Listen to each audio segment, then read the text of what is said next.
think it's on the right side.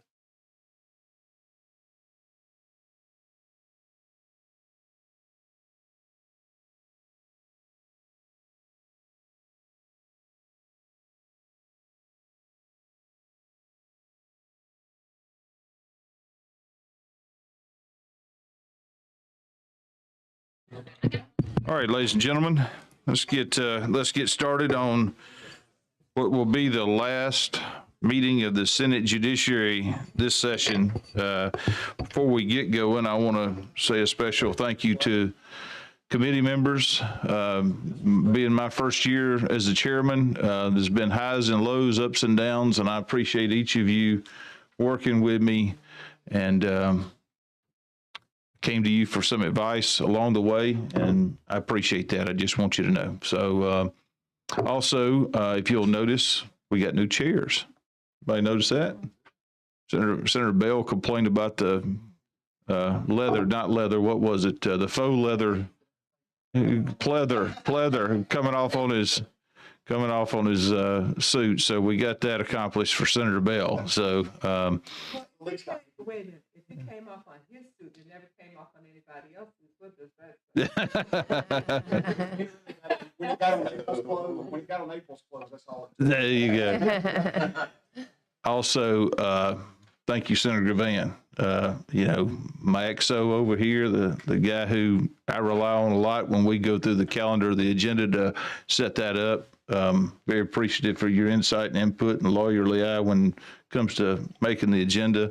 And last and certainly not least, Holly Ogden, who has kept me out of the ditch many times, made sure that things are on my calendar, and has put up with me over this past session. So thank you.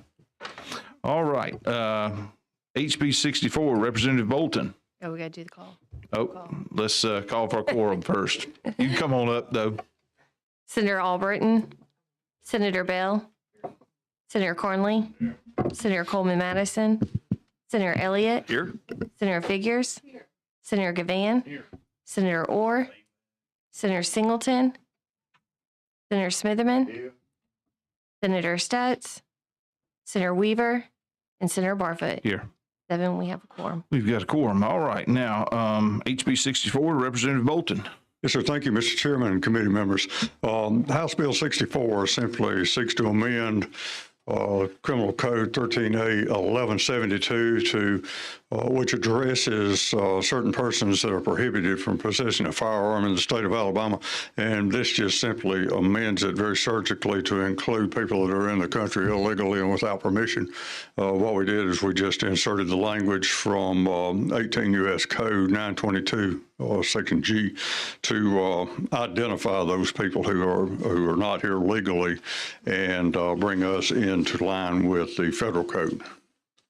What this allows us to do is it just allows your state and local law enforcement to put violations of this particular code through state court rather than going through federal court. Okay. Senator Gavan. Representative, thank you for bringing this bill, and I'm going to vote for it, but I do want to point out a concern I've got, and I'm not saying I'm not going to be subject to being talked out of it, but here's my problem. And look, and I'm assuming this portion of it on line 35 was probably done by LSA and not something that you were specifically asking for.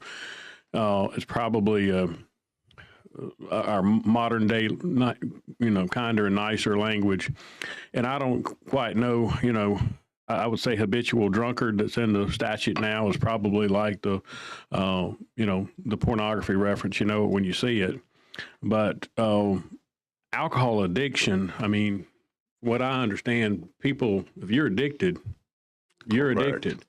And I know lots of people have been off alcohol for a long time and should not be denied a pistol. So I'm going to work with LSA to try to clean that up. I would appreciate that. I actually, that was sometime into our discussion that was raised at the Attorney General's office with my contact that helped me prepare this. And I agree with your assessment of that. There could be some different wording, but we put it back to them and they left it like it was, put it back to them with those concerns. But I'm of the opinion that you are. That's pretty broad. Senator Smithman. Start out by saying ditto. ditto. I have similar concerns what you do. So I look forward to you. I'm gonna say it like this. I look forward to you straightening it out. Yes, sir. I was talking. I would think. Yeah, I know you will. The other thing though is that I just want to get some clearance. Tell me about this? You know, I'm looking at our analysis, and the first part of this says that it's amended to make it a Class C felony for a person to possess a firearm while committing or attempting to commit a crime of violence and other specified offense. What is it now? I mean, what is it? I think it is. So I had that same question. Okay. Mike Harper and I, who's here and can maybe answer some of those questions, you personally went through that. And I think it's actually a Class C felony now already, but I think what LSA has done is broken that section up so that all of it's not a Class C felony. Is that correct? Yes, sir. They actually extracted one portion and put it back to a Class A misdemeanor just for definition purposes. Right. Because I think before, I think that section that Senator Van was talking about may have also been a Class C felony, and I think that was broken out to make that a Class A misdemeanor, so you had to restate that the other was a Class C felony. Oh, That was my understanding of what we were doing, and when as we were working through the bill, we worked through it for a couple of months with the Attorney General's office to make sure that we had everything flowing properly. And in conclusion, Mr. Chairman, I want to say that once again, I have an interest in what you're saying, and simply in addition to that is that these, many of these people have illnesses. Yes, sir. And I'm glad to see us really start opening our minds to people who have illnesses, that it's an illness and there's a specific way that we need to address it. Yeah, that's correct. That's a good move. And the same thing with people who, have mental illness. It's the same thing. We used to say if somebody out there acting bad, that, we need to be picked up. And that's a person that may be a paranoid schizophrenia. Yes, sir. Or it may be somebody who is ADHD. And I mean, not the attention, but the other one is anger. I understand, yes. Anger, so I would like for us to continue to think in that vein that we have enough approach, openness to put these people over here and get in what they need. Yes, sir. Even though we're going to have a few over here that we've got to do what we're trying to do right here. Yes, sir. Thank you, Mr. Chairman. Thank you. The questions or comments, concerns? All right. Is there a motion? A motion for favorable by Senator Van, second by Senator Bell. Ms. Ogden, if you'll call the roll for us. Senator Alberton, Senator Bell, Senator Cornley, Senator Coleman Madison, Senator Elliott. Aye. Senator Figures. Senator Gavan. Senator Orr. Senator Singleton. Senator Smitherman. Aye. Senator Stutz. Senator Weaver. Senator Barfoot. Aye. All right. Thank you, committee. Thank you. Bill's given favor report. Next up is HB 267, Representative Wadsworth.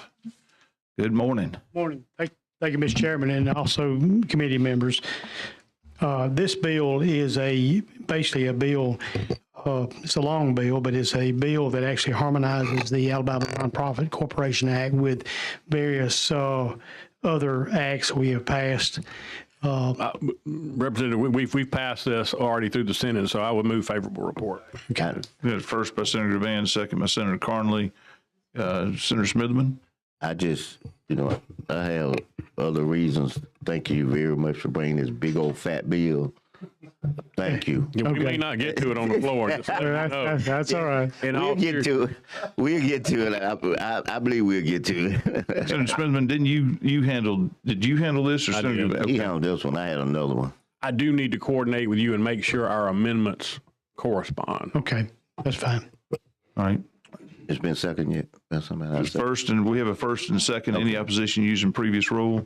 Hearing none, HB 267 is given a favorable report. Thank you so much. Thank you, and thank you, body, and thank you, Mr. Chairman. Thank you. All right, next up, HB 328, Representative Robbins. Thank you, Chairman. Committee. I have HB 328, which is just amending the recording of bills to quiet title. So all it changes now is in the code, it states that the clerk of the court would record an official transcript of the proceedings in a bill to quiet title, which we know would be too voluminous. So we just changed that to say that now the prevailing party records the judgment once the appellate period time has run. So that's the bill. Mr. Chairman, Senator Smithman. I know this is an unusual question, but how long you been in the legislature? This is my third session. You mean you've been in 8 years? This going now? Oh no, I've only been here 3 sessions, so I got elected in a special election. Oh, okay. So I've got 3 years, but they were COVID years. This is my first really non-COVID year, we'll say. Oh, okay. I just hadn't seen so much of you, and I just wondered what area you represent. I represent District 33, so it's a little more than half of Talladega County and all of Coosa County. Okay. So I kind of hide. You don't see me. I just kind of float around, do my thing. I'm not, poking my head out there too much. Nothing wrong with that. I just wanted to know. That's all. Good to see you. Good to see you too. Okay. I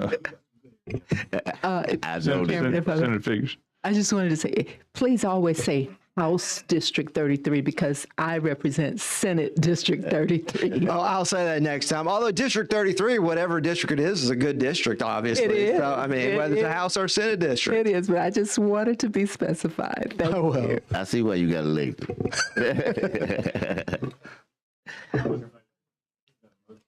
Motion for favor, Senator Van. Second, Senator Bell. Yeah. Any opposition using previous rule?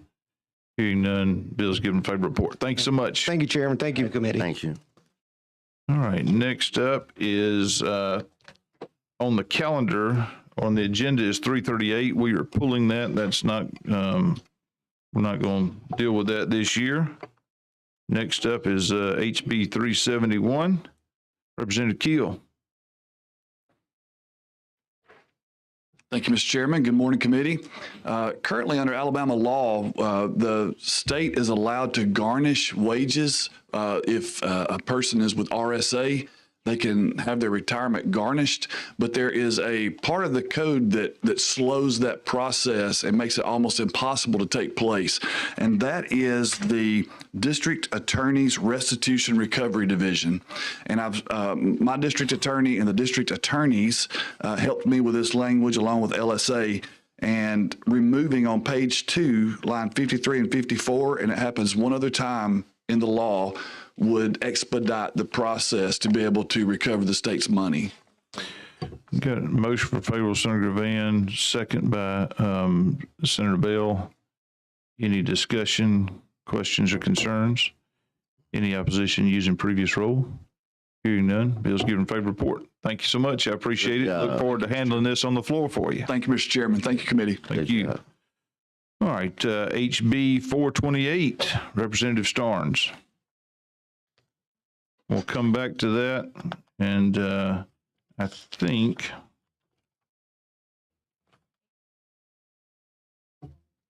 I'm gonna come back to 428. I don't remember, Mike, can you look, or can somebody look to see if we've handled the Senate version of this bill already? Which one? 428, the one we're just gonna skip over and come back to. And are they the same? So Yeah. Did we pass it to the House? Okay. Let's come back to that, and we'll see if we can track that down. HB 436, Representative Tillman, welcome to Senate Judiciary Committee. Good morning. Good morning. Thank you, Mr. Chair.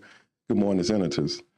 HB 436 deals with our youthful offender law, which commonly called YO, and it doesn't change any of the substantive part of the bill, of the current law. All it does is unify and codify the age of 21. All right. Mr. Chairman. Got a motion for favorable by Senator Figures. Second. There's a second by Senator Smitherman. Question by Senator Bell. My only question is, I know most of the circuits around us do it at age 20. When you turn the midnight on, when you turn 21, then you're no longer, so this just adds a year? Is that what? Yes, absolutely. Just make sure that it includes the age of 21. Any questions or comments? All right, any opposition? Okay, so opposition using previous rule. Ms. Ogden, if you'll call the roll for us. And we do have Senator Singleton here, so sometime. Oh, and Senator Orr. Senator Albritton, Senator Bell, Senator Carnley, Senator Coleman Madison, Senator Elliott, Senator Figures, Senator Gavan, Senator Orr, Senator Singleton, Senator Smitherman, Aye. Senator Stutz, Senator Weaver, Senator Barfoot. Aye. 4 to 5. Okay.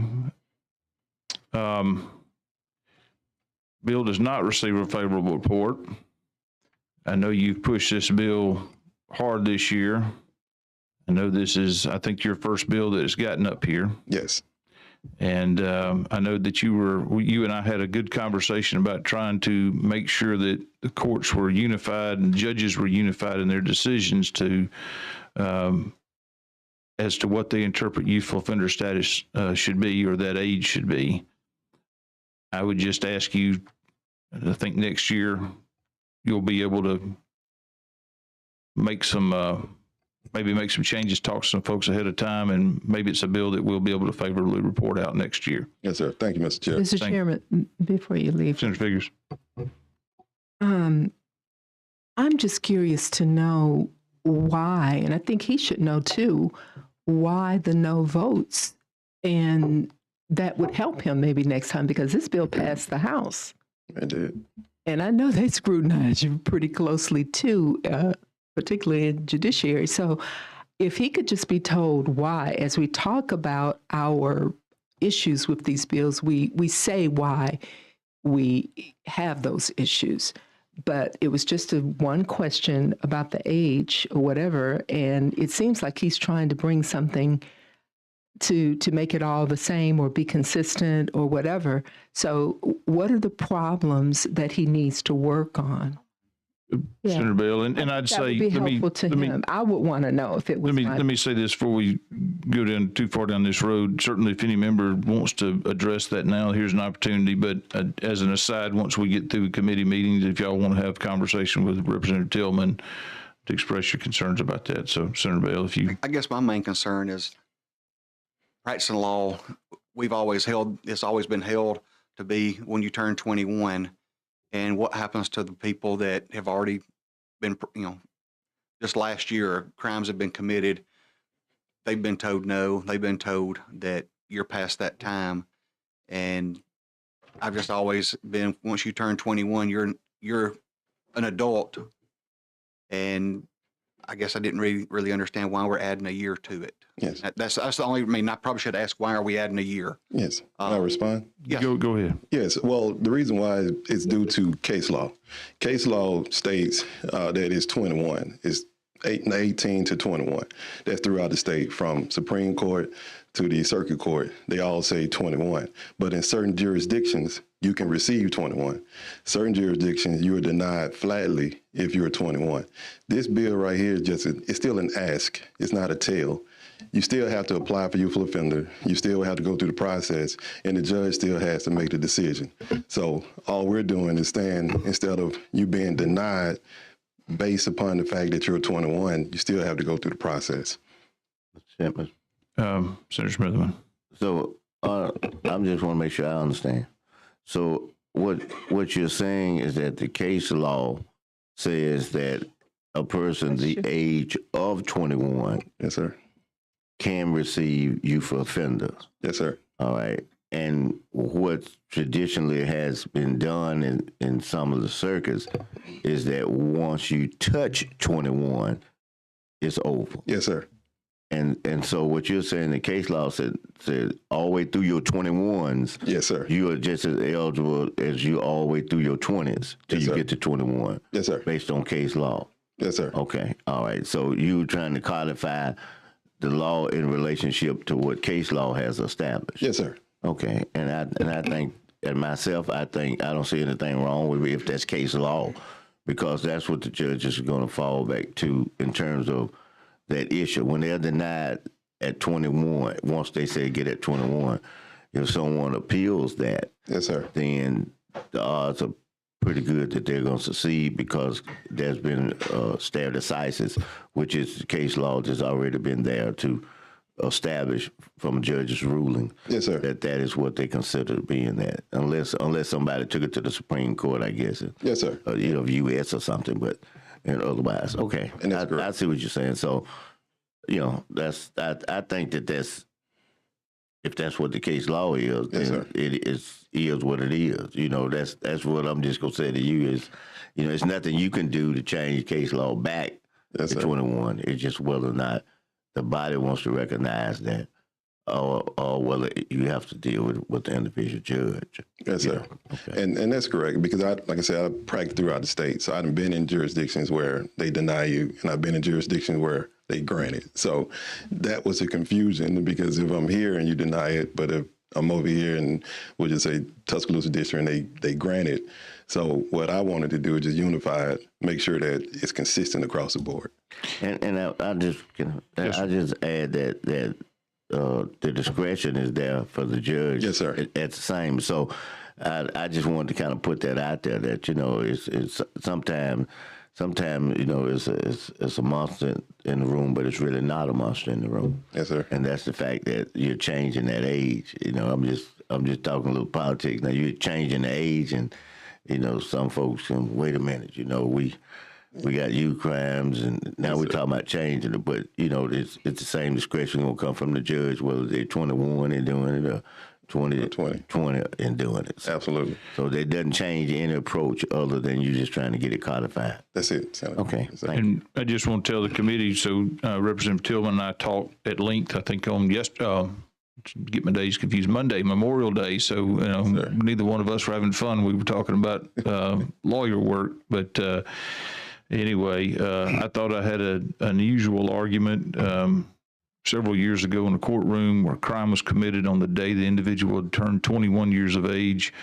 Birth certificate showed time of birth at like 9 p.m. Crime was committed at 6 p.m. So I said, hey, technically he's not turned 21 until, 21 years after his. I looked up, and that argument had already been made and already been shot down, but I thought I was going to go somewhere with that one. So, all right. Well, listen, I appreciate you bringing this. Absolutely. Look forward to seeing you again next year and working with you on that. Absolutely. Thank you, committee. Thank you so much. Thank you, committee. All right. We're going to come back. To, well, first of all, HB 492 has been pulled off the agenda. So that leaves the remaining bill is Representative Starnes. I am going to try to muddle my way through that. I know we have C.J. Robinson here, district attorney from I always get my 15th and 19th mixed up. I'm so embarrassed. Mr. Chairman, that's the bill that we already passed. And it was your bill, you carried that. Yes, if there are any questions, do you mind answering any of those? If there, we're talking about now, we're on HB 428 relating to child abuse. Tricia Melberg is here. She did it before. She could do it again. Ms. Melberg, if any committee members. But we've passed this. We passed out the Senate. At the Senate. Yeah. Come on, Ms. Melberg, if you could address whether or not what we've passed out of here already is the exact same as HB 428. Yes, sir. It's the same bill that Senator Weaver had on the floor. You substituted it to add one term into the child abuse statute, and the House bill is identical to the Senate bill that you passed off the Senate floor. Okay. That being, I misunderstood when she sent me her text. She said the same bill I had passed, you passed. So I was thinking, because I've had like 3 or 4 of their bills. Okay. Is that a motion for favorable, Senator Figures? Yes. All right. Second, Senator Gavan. Any questions, comments, or concerns? All right. Ms. Ogden, will you call the long roll for us? Senator Albritton, Senator Bell, Senator Cornley, Senator Coleman-Madison, Senator Elliott. Aye. Senator Figures, Senator Gavan, Senator Orr, Senator Singleton, Senator Smitherman, Senator Stats, Senator Weaver, Senator Barfoot. Aye. All right. HB 428 is given favorable report. Ms. Ogden, is that the end of the agenda? Senator Smitherman. I know.